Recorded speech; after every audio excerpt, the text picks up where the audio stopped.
میرا نام شانزے ہے اور میری عمر 26 سال ہے۔ میں سیالکوٹ میں رہتی ہوں۔ ہمارے گھر میں میری امی، ابو، میں اور میرے بڑے بھائی رہتے ہیں۔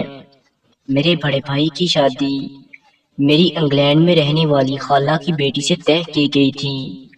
میں اور میرے گھر والے ہم سب بہت خوش تھے کیونکہ میری خالہ لوگ انگلینڈ میں رہتے تھے اور ہم لوگ انگلینڈ میں تو بارات لے کر نہیں جا سکتے تھے، اس لیے میری خالہ لوگ بھی ہمارے گھر آ گئے تھے۔ ہمارے گھر میں بہت زیادہ گہما گہمی تھی۔ میری خالہ کے بھی 2 بچے تھے، ایک لڑکا اور لڑکی۔ میری بھابھی بہت خوبصورت ہیں، بالکل گڑیا کی طرح۔ ہمارے گھر میں بہت سارے مہمان آئے ہوئے تھے، کچھ کو کھانا نہیں ملتا اور کچھ کو سونے کی جگہ نہیں مل پاتی۔ شادی کو 3 دن رہ گئے تھے۔ میں نے اور میری بھابھی کے بھائی نے سارے مہمانوں کو کھانا دیا۔ سونے کے لیے بستر اور چارپائیاں پوری کرنا بہت مشکل کام تھا۔ ہم دونوں نے بہت کوشش کے بعد سارے مہمانوں کو جگہ فراہم کر دی، لیکن ہمیں خود سونے کے لیے کوئی جگہ نہیں مل رہی تھی۔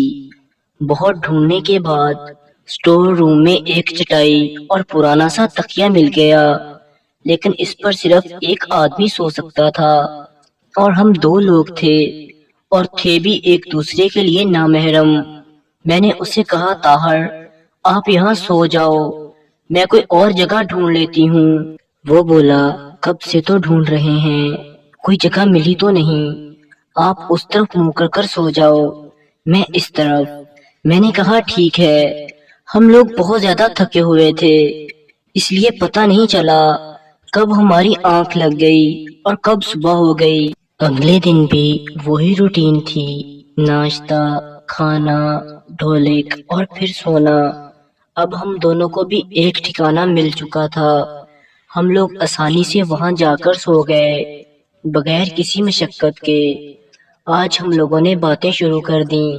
طاہر بولا، کتنا اچھا لگ رہا ہے نا، ساری فیملی کا اکٹھے رہنا۔ میں نے کہا بات تو صحیح ہے، لیکن تھوڑے مسئلے بھی ہیں۔ وہ بولا، یہ تو ہر چیز میں ہی ہوتا ہے۔ میں نے کہا بالکل۔ وہ مسکرایا اور بولا، اوکے گڈ نائٹ، سو جاؤ۔ مظاہر تو ہم لوگ آنکھیں بند کر کے سو گئے تھے، لیکن کچھ دیر کے بعد مجھے اپنے اوپر طاہر کا بازو محسوس ہوا۔ میں ابھی سوئی نہیں تھی، ابھی کچھ وقت ہی گزرا تھا کہ اس کی ایک ٹانگ بھی میرے اوپر آ گئی۔ میں نے اس کی طرف مڑ کر دیکھا، لیکن وہ سو رہا تھا۔ میں نے منہ دوسری طرف کیا اور سونے کی کوشش کرنے لگی، اور پھر پتہ نہیں کب صبح ہو گئی۔ اگلے دن میرے بھائی کا نکاح اور ولیمہ تھا، سب لوگ شادی ہال گئے ہوئے تھے۔ مجھے بھائی کا کمرہ سجانے کے لیے گھر رکنا تھا۔ طاہر کچھ دیر بعد گھر آ گیا۔ میں نے پوچھا کیا ہوا؟ وہ بولا میری کچھ طبیعت خراب ہے۔ میں نے کہا میڈیسن کی ضرورت ہے؟ تو وہ بولا نہیں، تم کیا کر رہی ہو گھر میں؟ میں نے کہا بھائی کا کمرہ سجا رہی ہوں۔ وہ بولا میں مدد کرواؤں؟ میں نے کہا نیکی اور پوچھ۔ وہ مسکرایا اور بولا بتاؤ کیا کرنا ہے؟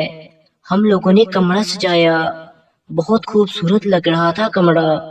طاہر بولا شانزے آج بہت پیاری لگ رہی ہو۔ میں مسکرائی اور باہر چلی گئی۔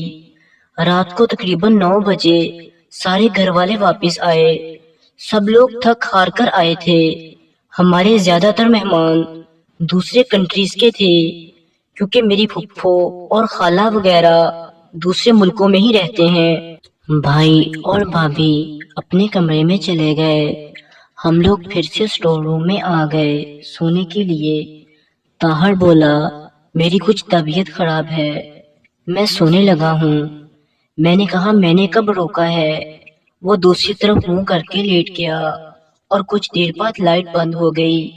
جب لائٹ واپس آئی تو مجھے اس بات کا اندازہ ہوا کہ طاہر نیند میں ادھر ادھر گھومتا ہے، کیونکہ وہ سویا کہاں تھا، وہ اب میری ٹانگوں والی سائڈ پر منہ کر کے لیٹا ہوا تھا۔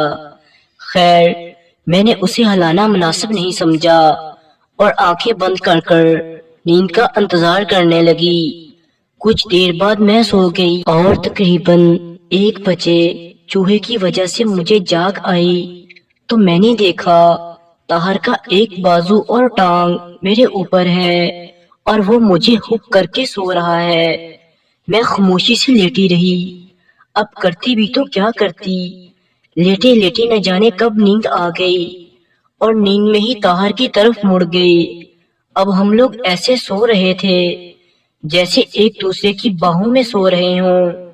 شاید طاہر جاگ رہا تھا۔ جیسے ہی میں نے کروٹ بدلی تو اس نے میرے ہونٹوں کو اپنے ہونٹوں میں لے لیا اور چوسنے لگا۔ میں جاگ رہی تھی لیکن سونے کی ایکٹنگ کرنے لگی۔ وہ بڑھتا جا رہا تھا، میری گردن چومنے لگا، میرے جسم کو سہلانے لگا۔ اب میں بھی آنکھیں بند کر کے اس کے ساتھ چپک رہی تھی۔ اس کی بھی آنکھیں بند تھیں۔ اب اس کا ہاتھ میری شرمگاہ تک پہنچ گیا تھا جہاں آج تک کچھ نہیں پہنچا تھا۔ میں تو مچل گئی تھی۔ اس نے میری قمیض کو اوپر کیا اور چومنے چاٹنے لگا۔ تبھی میں نے آنکھ کھولی اور اسے منع کیا کہ یہ سب نہ کرو۔ اس نے کہا وہ مجھے بہت پسند کرتا ہے۔ میں نے کہا پھر اپنی امی سے کہو ہمارا نکاح کروا دے۔